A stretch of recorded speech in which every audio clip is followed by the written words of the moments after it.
औज़ुबिल्लाहिमिनश्शैतानिर्रजीम बिस्मिल्लाहिर्रहमानिर्रहीम on lectures bye Qasim इंसजाद के साथ आपकी खिदमत में एक दफ़ा फिर हाजिर। आज का हमारा टॉपिक बहुत ही अहम है और अक्सर दोस्त ये सवाल करते हैं कि निशानदही और हद बरारी में क्या फ़र्क है और डिमार्केशन क्या चीज़ होती है, डिमार्केशन के बाद इसको कैसे कैसे आगे प्रोसीडिंग होती हैं। तो ये लेक्चर आपके लिए बहुत अहम होने वाला है। अगर आपकी कोई ज़मीन है और उसका कोई मसला आपको दरपेश है या होने वाला है या आइंदा कभी हो, तो इस वीडियो को अगर आप सुन लें तो आपके लिए बेहतरीन होगा। अगर आपने किसी मकान ज़मीन का कब्ज़ा लेना है तो किस तरीके से शॉर्टकट की जा सकती है, ये शॉर्टकट करने के लिए एक आपके लिए वीडियो बनाई है जिसमें आप तकसीम से भी बच सकते हैं और ये सब कुछ किया जा सकता है।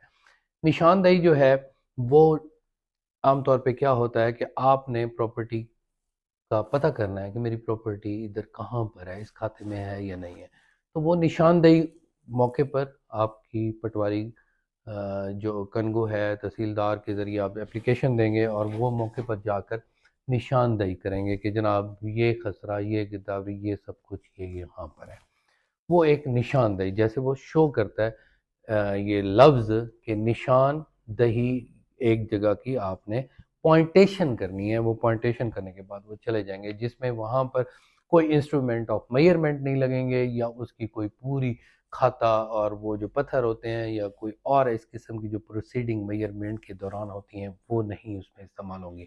तो ये निशानदही है। निशानदही में आप कर सकते हैं कि ये मेरी ज़मीन इस खाते में कितनी है, तो वो आपको बता देंगे कि इस खाते में इतनी ज़मीन है। या क्या आपको कोई अगर आपको अपनी प्रॉपर्टी के बारे में नहीं पता तो ये भी सिंपल एक दरख्वास्त दी जा सकती है कि इस मौज़े में मेरी कितनी मलकियत है और कैसे वो बिकी है। तो ये फ़ायदेमंद उस वक्त होती है जब आपको प्रॉपर्टी का बिल्कुल पता ही ना हो या आपने थोड़ी सी तस्दीक करानी हो कि ये हमारी प्रॉपर्टी इसमें है और ये मामलात हमारे चल रहे हैं और कोई आपने अदालत में या पुलिस के सामने या किसी फोरम पर आपने ये साबित करना हो कि ये प्रॉपर्टी इस वक्त वहाँ पर मौजूद है, आगे नहीं बिकी, तो ये निशानदही हो जाएगी। हद बरारी जो है डिमार्केशन, इसका जो मामला है ना वो थोड़ा सा डिफरेंट है। ये एसी भी कर सकता है और तहसीलदार भी कर सकता है। डिमार्केशन में प्रॉपर्टी जो है ना वहाँ पर पूरी एक निशानदही होती है और उसके बाद मेजरमेंट्स की जाती हैं कि कौन सा पत्थर कहाँ से चलकर इधर उधर पहुँचा, हमने ये तस्दीक की। अब उसके बाद एक इसमें एडिशनल जो चीज़ होती है फ़र्क तफावत होता है कि ये जो है ना फलां शख्स जो है अपने इस खाते में अपने खाते से तफावत करते हुए दूसरे खाते में आ गया है। तो वो क्या है?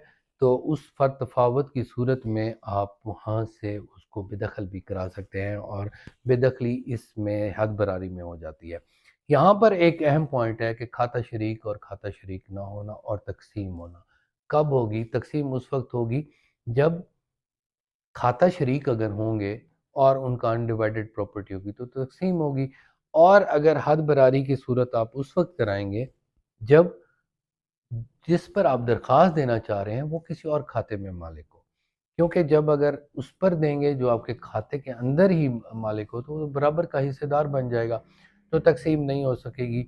अगर आप तकसीम फिर कराना चाहते हैं तो 135 के तहत आप एप्लीकेशन देंगे। अगर वो सारे आपस में मानते हैं 137 के ज़रिए आ जाएंगे और वो प्राइवेट पार्टीशन हो जाएगी लैंड रेवेन्यू एक्ट के तहत।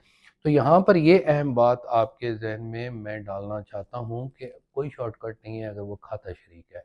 खाता शरीक अगर आपके साथ है तो वो आपको तकसीम और पार्टीशन ही करानी पड़ेगी। अगर वो एग्रीकल्चर लैंड है तो तहसीलदार के पास, अगर वो शहरी जायदाद है तो फिर आपको सिविल कोर्ट में जाना पड़ेगा। हाँ, अगर वो कोई और खाता शरीक ओवरलैप करते हुए आपके खाते में आ गया है तो उस सूरत में आप फौरी तौर पर हद बरारी की डिमार्केशन की एप्लीकेशन देंगे जहां पर पूरे प्रोसेस के बाद उसका फ़र्क-तफ़ावत बनेगा।